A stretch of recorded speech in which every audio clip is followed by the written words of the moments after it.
আপনারা দেখেছেন যে ৫ আগস্ট পরবর্তী সময়ে কিন্তু আমাদের এলাকায় আমাদের কোথাও জনপ্রতিনিধি নেই। যারা নির্বাচিত চেয়ারম্যানরা ছিল তারা বিভিন্ন কারণে দায়িত্ব থেকে সরে আছেন বা পালিয়ে আছেন। আমাদের চট্টগ্রামে আমাদের ১৯১টা ইউনিয়ন পরিষদ রয়েছে।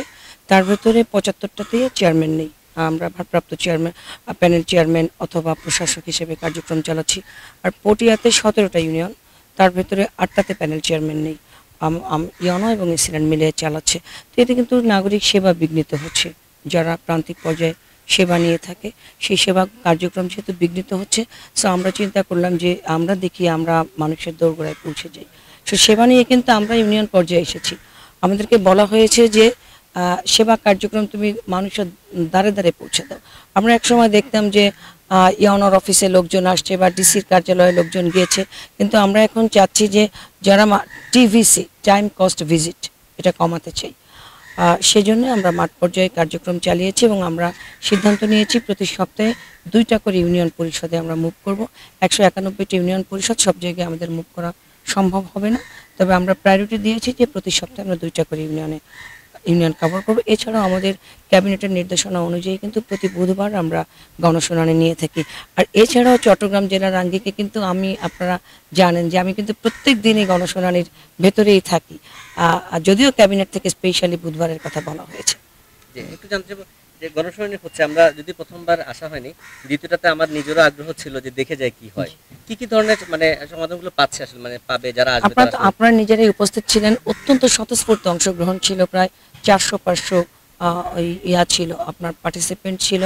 এখানে স্কুল, কলেজ, মাদ্রাসা সংস্কার কার্যক্রম, রাস্তাঘাট সংস্কার, বয়স্ক ভাতা, বিধবা ভাতা, প্রতিবন্ধী ভাতা, আপনাদের সামনে 2টা হুইল চেয়ার দিলাম। বিভিন্ন আঙ্গিকে মূলত আসলে সেবাটা তারা যেহেতু পাচ্ছে না ইউনিয়ন পরিষদে সেবা, আর বিশেষ করে কয়েকজন বলেছে যে ইউনিয়ন পর্যায়ে যাতে সেবা কার্যক্রম নিয়ে যাওয়া হয়।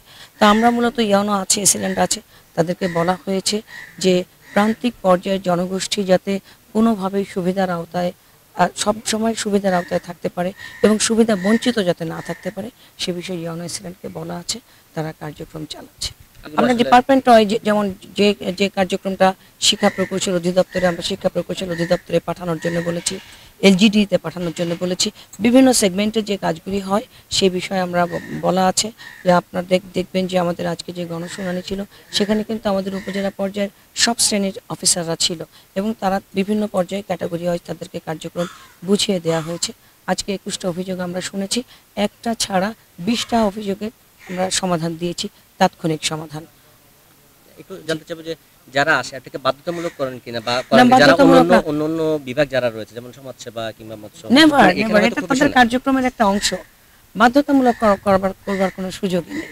তো আমাদের তো একটা সমন্বিত পরিষদের মাধ্যমে যারা আছে তারা তো প্রত্যেকেই এই কার্যক্রমের আওতায় আছে। সো ইউনো এসিল্যান্ড যেখানে কোনো কার্যক্রম নিয়ে যাবে সেখানে তার যে আওতাভুক্ত যে অফিসাররা আছে সঙ্গত কারণেই তারা সেখানে যাবে, এখানে বাধ্যতার কোনো ব্যাপার নাই। আর এটা তাদের দায়িত্ববোধ থেকেই যাওয়া, কর্তব্যের ব্যাপার আছে। আর আমরা যে এই যে 20টা সমাধান আমরা দিয়ে গেলাম সমস্যার, এটা কিন্তু আমরা ফলো আপ নিব যে ইউনো এসিল্যান্ডকে বা সমাজসেবা অফিসারকে বা এলজিডির ইঞ্জিনিয়ারকে যে কার্যক্রমগুলি দিয়ে গেলাম, তারা যে আবার বসে থাকবে সেবা না দিয়ে সেটার কোনো সুযোগ নেই। একটা রেজুলেশন হবে, সেই রেজুলেশন আমরা দেখব এবং আমাদের যে স্টাফ অফিসার আছে সে ফলো আপ নিবে যে কতগুলি 20টার ভেতরে কতগুলি বাস্তবায়ন হলো, কতগুলি হলো না। তবে আপনারা নিশ্চিত থাকেন যে আমরা 20টা সমস্যার সমাধান দিয়েছি, 20টাই কার্যক্রম বাস্তবায়ন। মূলত যদি হয় যে কোনো অফিসারের মাধ্যমে কেউ হয়রানি হয়, তাহলে আমাদের কাছে যদি জানায়, আমাদের তো জানতেও হবে যে সেবা গ্রহীতারা বা সেবা প্রত্যাশীরা যাতে হয়রানির শিকার হচ্ছে সেটা যদি আমরা জানি, আমরা সংশ্লিষ্ট ডিপার্টমেন্টকে জানাবো এবং জেলা প্রশাসক হিসেবে আমার নিজেরও কিছু ভূমিকা আছে, আমি সেই ভূমিকা রাখবো। ব্যবস্থা নিতে পারেন প্রশাসনিকভাবে, মানে প্রত্যেক ডিপার্টমেন্টেরই কিন্তু তার নিজস্ব অথরিটি আছে। আমি তো জেলা প্রশাসক হিসেবে সব ডিপার্টমেন্টের ভেতরে সমন্বয় করাটাই আমার দায়িত্ব। তো সেক্ষেত্রে যদি এমন হয় আমাকে স্পেসিফিক বলতে হবে, আমি সেই অফিসারের ডিপার্টমেন্টকে জানাবো যাতে তার বিরুদ্ধে শাস্তিমূলক ব্যবস্থা নেয়।